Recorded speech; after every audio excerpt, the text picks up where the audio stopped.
Malakihang kita sa maiksing panahon. Kadalasan yan daw ang alok ng mga recruiter sa mga maanumalyang investment company.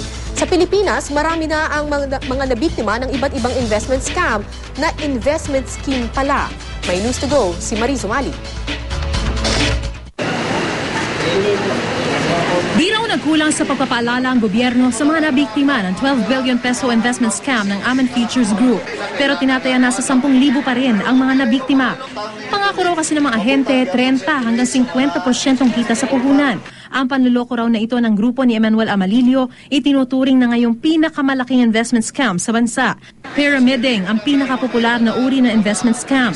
Ayon sa Securities and Exchange Commission, sa ganitong sistema, nagre-recruit ng mga tao para mag-invest sa isa o manong kumpanya. Ang mga naunang na-recruit, kailangan ding mag-recruit ng iba pa.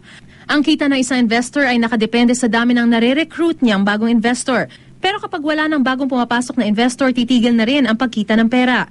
Resulta, babagsak ang sistema at wala nang kikitain ang mga nag-invest. Sa Pilipinas, daan-daan ang nag-invest sa lending company na Multitel ni Rosario Balajay. Pangako raw ni Balajay, kikita sila ng hanggang 12% interest kada taon.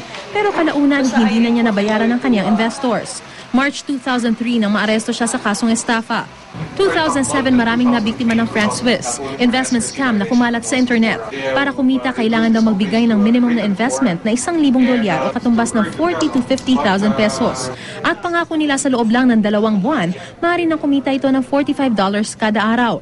2008 naman na mabunyag sa publiko ang scam ng kumpanyang Royal Manchester 5 Trading Corporation o RM5 na nag-i-invest umano sa foreign currency.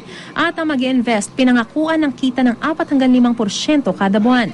Pero nagulat na lang ang mga namuhunan dito nang umalis sa bansa ang President at Vice President ng RM5.